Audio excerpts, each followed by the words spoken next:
আসসালামু আলাইকুম এভরিওয়ান। আশা করি সবাই ভালো আছেন। আমি আলহামদুলিল্লাহ ভালোই আছি। আজ আমি আপনাদের সাথে শেয়ার করব শিম, আলু এবং মুরগির মাংস দিয়ে একটি মজার রেসিপি। আশা করি আপনাদের ভালো লাগবে। আর যদি ভালো লেগে থাকে তাহলে অবশ্যই লাইক দিতে ভুলবেন না। যারা এখনও আমার চ্যানেলটি সাবস্ক্রাইব করেননি প্লিজ করে নেবেন।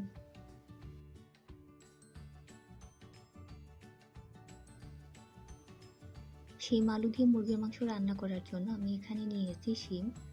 আমি এখানে 2 কাপ শিম নিয়েছি, 1.5 কাপ আলু, মানে আমি এখানে মিডিয়াম সাইজের 2টা আলু নিয়েছি। আর দেখতেই পাচ্ছেন কিভাবে লম্বা লম্বা টুকরো করে কেটে রেখেছি। আমি এখানে নর্মাল সাইজ করে মুরগিটা কেটে নিয়েছি, প্রায় এখানে আমার 8 পিস মতো আছে।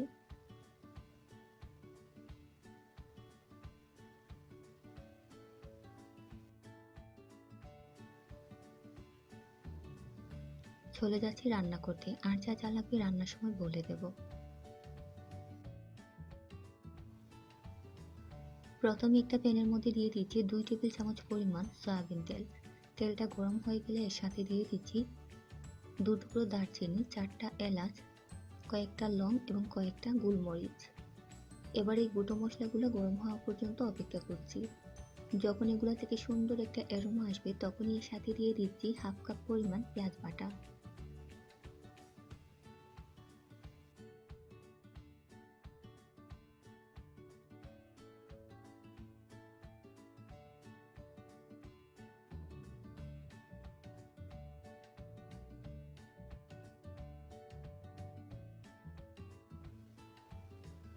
যখন পেঁয়াজটা কিছুটা ভাজা হয়ে যাবে এই পর্যায়ে এসে দিয়ে দিচ্ছি 1 চা চামচ আদা বাটা, 1 চা চামচ রসুন বাটা।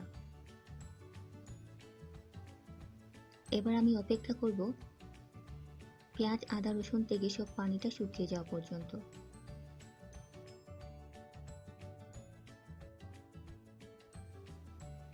দেখতেই পাচ্ছেন পেঁয়াজ রসুন থেকে বাড়তি কোনো পানি নেই। এই পর্যায়ে দিয়ে দিচ্ছি আরও একটু পানি মশলা কষানোর জন্য। সাথে দিয়ে দিচ্ছি গুঁড়ো মশলা। আমি এখানে 1 চা চামচ করে সব মশলা নিয়েছি। হলুদ গুঁড়ো, লাল মরিচের গুঁড়ো, ধনিয়ার গুঁড়ো, জিরার গুঁড়ো এবং স্বাদ মতো লবণ। সাথে দিয়ে দিচ্ছি 1 চা চামচ পরিমাণ মাংসের মশলা। আমি এখানে রাঁধুনি মাংসের মশলা নিয়েছি 1 চা চামচ। হাতের কাছে থাকলে দেবেন, না থাকলে না দিলেও সমস্যা নেই।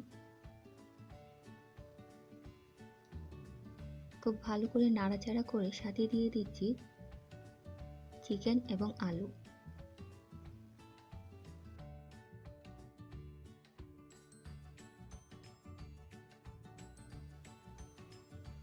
আলু এবং মুরগির মাংসটা দেওয়া হয়ে গেলে চুলার আঁচটা মিডিয়াম লোতে রেখে ঢাকনা দিয়ে ঢেকে রাখছি 5 মিনিটের জন্য।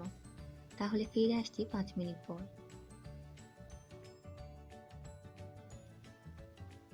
ফিরে এলাম 5 মিনিট পর। আবারও খুব ভালো করে নাড়াচাড়া করে দিচ্ছি।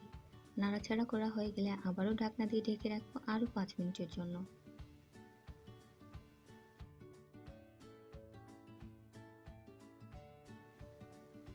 ফিরে এলাম 5 মিনিট পর। এবার দিয়ে দিচ্ছি 2 কাপ পানি। দিয়ে নাড়াচাড়া করে ঢাকনা দিয়ে আবারও ঢেকে রাখছি পানিটা ফুটে ওঠা পর্যন্ত। তাহলে ফিরে আসছি পানিটা ফুটে ওঠার পর।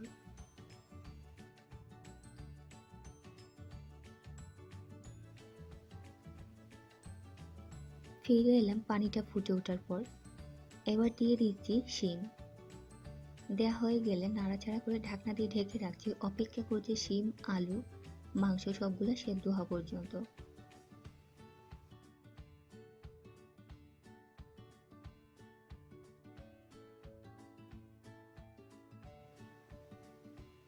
এখানে আমার সবকিছু সেদ্ধ হয়ে গেছে। এবার দিয়ে দিচ্ছি কয়েকটা কাঁচামরিচ।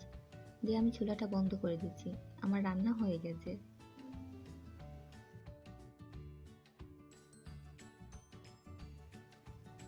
Thank you for watching. আল্লাহ হাফিজ।